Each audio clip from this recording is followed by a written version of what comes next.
This is 7 National News, and in our top story, His Highness Sheikh Hamad bin Mohammed Al-Sharqi, Supreme Council member and ruler of Fujairah, has issued a resolution to establish the Mohammed bin Ziyad city.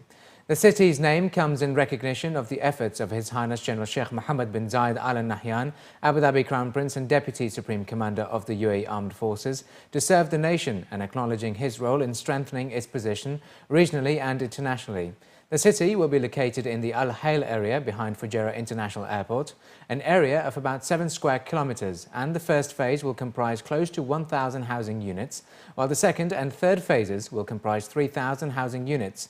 The ruler of Fujairah directed the concerned authorities in the emirate to begin work on the necessary plans to create a city that is equipped with all necessary services and facilities to meet the needs of all the citizens.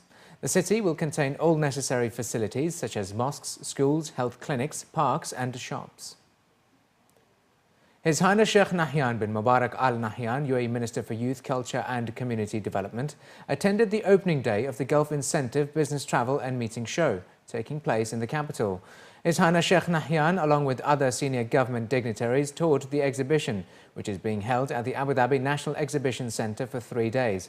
The 8th edition of the GIBTM will be held until Wednesday, the 26th, and expects the attendance of over 2,000 trade visitors. The event will see local, regional and international suppliers and buyers gather at the event and discuss the region's flourishing meetings calendar and vibrant business travel sector. Around 250 regional and international hosted buyers from 36 countries are expected to meet with the 300 exhibitors representing over 35 destinations that are participating in the event. According to His Highness Sheikh Nahyan, the event places UAE's excellent tourism infrastructure on a global platform and makes it an attractive destination for international companies to market their MICE facilities. As you know, the tourist numbers increasing daily in the UAE, and because of the excellent infrastructure which is provided here in the UAE, and the safety, the security, the quick access to and from the Emirates to all continents and all countries of the world. There's no other place which can offer as many destinations as UAE can offer. So we are really becoming a major player in the tourist industry, and it's growing very rapidly. It is growing very fast and attracting more and more people. Fostering entrepreneurship among children at an early age is an effective way of ensuring the world of a new generation of thinkers and innovators. This is among the key messages at this year's What Works event. Organised by the Knowledge and Human Development Authority, What Works is now in its 5th edition for the second academic year. This time, the theme is focused on entrepreneurs and the critical role that schools play in making this happen.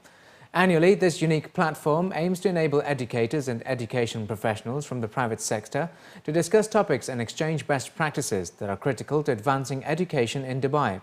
Alongside the full-day workshops is an exhibition that showcased tools and innovations in learning. The KHDA's chairman of the Board of Directors and Director General, Dr. Abdullah Al-Karam, says it is essential for schools to recognize the children's potential at a young age and nurture it for the future. Kids are born naturally to be curious. They are born with passion, with love for habits and hobbies. And they need to find a way of how to make that, So in the process of doing that, they will naturally learn math and science and everything else. But the goal is to sort of fill their passion for what they like to do as a kids. And there is no better place than to do that than at a school. Not every child is going to be academically successful, but they're successful in different ways. And I think schools have a responsibility to provide the opportunities for all students to shine. And if you're a dancer, allow them to dance and be who they are. But also that other children recognize the worth of others. That's very, very important. And I think it's not only with the children who are successful academically, successful artistically, but children who have been classed as having maybe special educational needs. That's very important too, recognise those and develop potential. So really entrepreneurship is all about developing your potential, having the dream and also having confidence to do that. And schools play an important part in developing students' confidence to follow where they want to go. Amal Al-Agroubi, a film director, producer, actor and businesswoman, delivered the keynote speech. She said being an entrepreneur is all about having an enterprising spirit and catching the improvement virus. While she was born to a privileged life and lived abroad for 2 decades, she says her experiences taught her well, and she aims to inspire other young Emiratis to do the same. In addition to being able to speak multiple languages and playing musical instruments, she's best known for her award-winning film, The Brain That Sings. She said that being an entrepreneur does entail many sacrifices and a lot of hard work, but it is all worth it.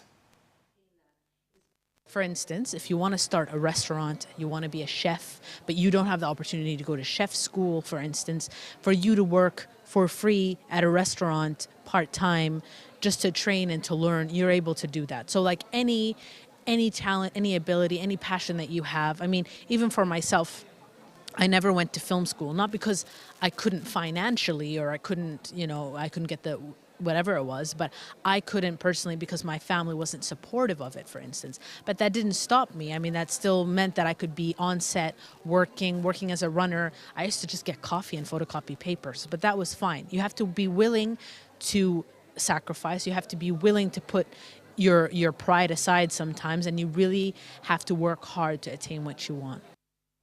In other news, a total of 170,500 pieces of duplicate perfumes were confiscated from a warehouse in the Ras Al Khor area in Dubai, following a raid conducted by the Commercial Compliance and Consumer Protection sector in the Department of Economic Development.